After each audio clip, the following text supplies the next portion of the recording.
Es gibt etwas, woran ich erinnern möchte. Und das ist, dass du zählst. Dass das, womit du jetzt arbeitest, dass das, was jetzt für dich wichtig ist, an die Stelle, an der du für etwas kämpfst, wovon du überzeugt bist, diejenige, die wichtig ist. Und dass du nicht erst dann deine Position einnimmst und deinen Platz einnimmst und das tust, was jetzt deine Aufgabe ist, wenn du einen großen Überblick über alles hast und alles weißt. Das mag ein bisschen komisch klingen, aber ich glaube, es ist jetzt eine Zeit besonders, in der sich sehr stark offenbart, was wir ganz dringend brauchen als Menschheit, was wir eigentlich immer brauchen, aber jetzt ist daran nicht mehr vorbeizusehen. Und das sind wirkliche Erwachsene, das sind Menschen, die Verantwortung übernehmen. Und verschiedene Menschen tun das auf verschiedene Weisen. Deshalb kann ich dir nicht sagen und werde ich dir auch nicht sagen, was du jetzt zu tun hast. Ich soll nur daran erinnern, dass das, was direkt vor dir liegt, womit du so unmittelbar wie möglich in Kontakt bist, ob es in dir ist oder ob es sich mit dir bewegt, dadurch, dass du interagierst mit anderen Menschen oder mit Informationen, was auch immer. Das ist, worauf es jetzt ankommt. Und worauf es auch ankommt, ist, dass du präsent bleibst, dass du dich in dich zurückholen kannst. Und ich werde gleich eine kleine Übung, es ist in dem Sinne keine klassische Übung, aber es ist etwas, was mir persönlich die letzten Tage insbesondere hilft, um mich wieder zu zentrieren und den Fokus zu behalten und mich daran zu erinnern, wo mein Platz ist und wo ich jetzt gerade hin muss. Und vorher möchte ich noch auf etwas anderes zu sprechen kommen, was auch pulsiert von meiner Stelle aus. Und das ist die Frage, warum gewinnt in den Geschichten, die uns faszinieren und die wir lieben, die Heldengeschichten, das Gute? Was ist der Grund, dass das Gute triumphiert? Und das Gute ist nicht irgendeine Ideologie oder Agenda oder was auch immer. Das Gute in diesen Geschichten besteht darin, dass Menschen dafür kämpfen, dass sie miteinander, mit allem, was da ist, in einer friedlichen Koexistenz leben können und Freude erleben können und das Gefühl von Freiheit erleben können und miteinander und auch in sich selbst das Gefühl von Sicherheit erleben können. Und das, was sie tun, ist in dem Moment, wo es darauf ankommt, zu kooperieren mit ihren Verschiedenheiten, mit ihren verschiedenen Talenten. Und jeder, der in diesen Geschichten genau für dieses Gut kämpft und an seine Stelle geht und sich darauf konzentriert, was er oder sie an genau dieser Stelle machen kann, ist in diesen Momenten hochkonzentriert, wenn es drauf ankommt, und setzt genau das ein, was in diesem Menschen am stärksten ist, die eigene Stärke.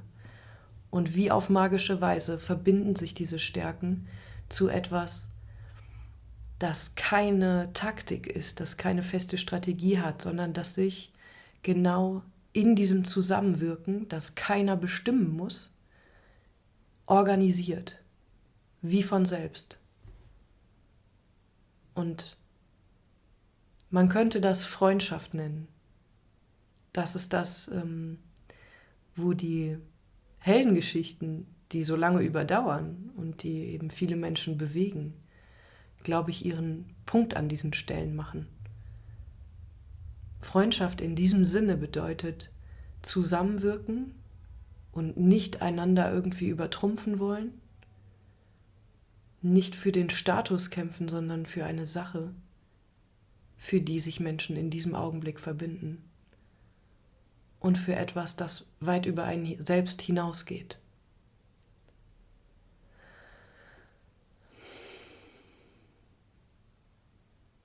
Es gibt etwas, das mir persönlich hilft, um mich wieder in den Körper zu bringen. Ich werde auch noch Songs anheften und wenn du möchtest, kannst du die hören. Also wenn die dir Spaß machen, es sind welche, bei denen ich feststelle, dass die jetzt gerade sehr präsent geworden sind. Und zu einem der Songs, zum ersten, den ich anhängen werde, der ist ein bisschen ruhiger, mache ich gerne eine Übung, um wieder präsent zu werden, um wieder im Körper zu landen, um mich wieder zu konzentrieren, um mich zu besinnen und um wieder das zu greifen zu bekommen, womit ich dann in dem jeweiligen Moment arbeite und zu arbeiten habe. Und wenn du möchtest, kannst du mitmachen, wenn nicht, dann völlig okay. Aber es gibt das Phänomen, dass wir an bestimmten Stellen, an bestimmten Gelenken in unserem Körper wie eine Blockade der Lebensenergie haben, also da, wo Lebensenergie oft nicht durchfließen kann. Und insbesondere dann, wenn du bemerkst, dass sich sehr viel deiner Aufmerksamkeit in Gedankenkreisen verliert und sich dort verraucht, wenn dir das passiert, dann kann es helfen, zu versuchen, die Lebensenergie durch deinen Körper wieder zu schicken und dein ganzes Nervensystem miteinander kommunizieren zu lassen. Das ist etwas, was dich präsent macht und das ist etwas, was auch dich Dinge verarbeiten lässt, die jetzt gerade im Feld besonders stark auftauchen. Und mit Feld meine ich einfach die große Interaktion unter Menschenwesen beispielsweise.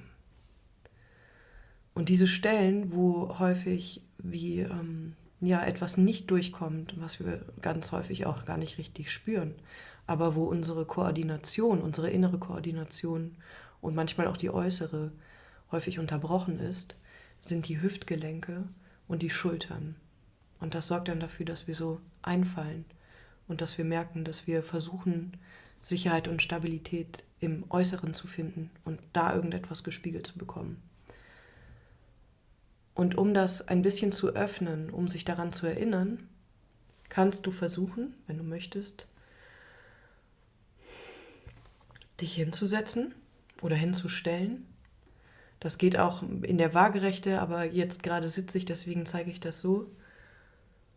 Und dir zu denken, dass du wirklich eine gerade Linie hast zwischen den Hüftgelenken, also den äußeren Hüftknochen beispielsweise, die kannst du dir als Referenzpunkte denken, und den Schultern. Es geht hier gerade hoch, in der Senkrechte. Und du kannst dir vorstellen, wie der rechte Hüftknochen mit dem rechten Schultergelenk verbunden ist und der linke Hüftknochen mit der linken Schulter. Und in diesen Gelenken, in den Hüftgelenken und in den Schultergelenken, sitzen viele kleine Muskeln und Faszien und Sehnen. Und ich möchte, dass du etwas tust, was sich vielleicht im ersten Moment unmöglich anfühlt, aber was möglich ist, und das ist eine Mikrobewegung.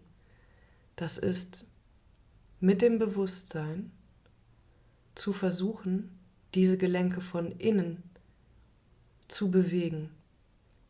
Und die Bewegung, die du dir denken kannst, ist wie, wenn du dir Pfeile vorstellst, eine Bewegung, die nach außen pulsiert, die von innen diese zentralen Bereiche von uns öffnet. Und du kannst das dir wirklich wie einen Herzschlag vorstellen. Ein ganz feines Expandieren in deinem Rhythmus, der für dich sich passend anfühlt. Aber wenn du dort die Konzentration drauf lenkst, dann kann es sein, dass da wie Schleusen geöffnet werden und dass du plötzlich ein Kribbeln in den Füßen und in den Händen spürst, deine Beine mehr spürst. Es kann sein, dass etwas anfängt zu zittern oder dass du Emotionen fühlst, was auch immer hochkommt.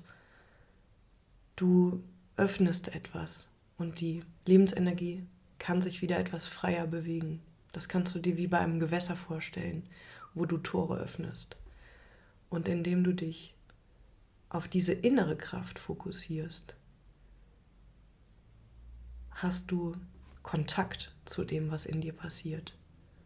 Und dadurch, dass es sich ein bisschen schwierig anfühlt, mit dem Bewusstsein und mit dem Geist an diese Stellen zu gehen, weil wir nicht daran gewöhnt sind, das zu tun, hast du eine Aufgabe, die deine Konzentration auf eine gute Art und Weise beansprucht, also auf eine, die ja ungewöhnlich ist, die nicht einfach ist, die herausfordernd ist.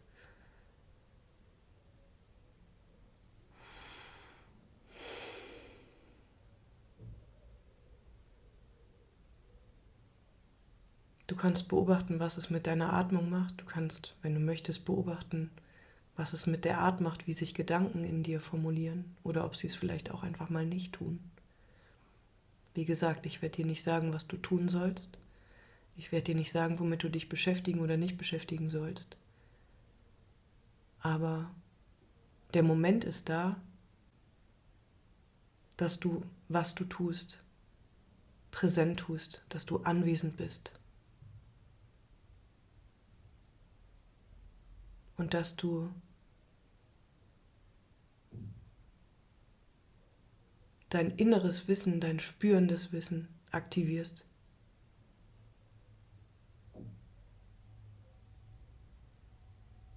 Und orientiert bist in diesem Chaos. Und wenn du ein paar innere Fixpunkte hast, ein paar innere Stellen, auf die du dich konzentrieren kannst,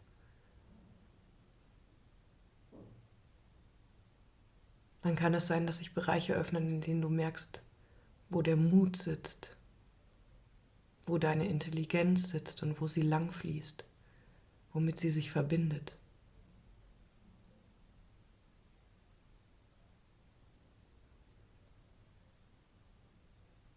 Es kann sein, dass du spürst, dass der Mut im Herzen sitzt. Es kann sein, dass du spürst, dass Intelligenz nicht nur in deinem Kopfgehirn ist. Und es kann sein, dass du spürst, dass die Liebe für dich und für diese Welt und die Möglichkeiten, die du siehst und die du mit dem Signal, dass du bist und dass jeder andere auch sein kann, an der jeweiligen Stelle, dass diese Liebe nicht begrenzt ist.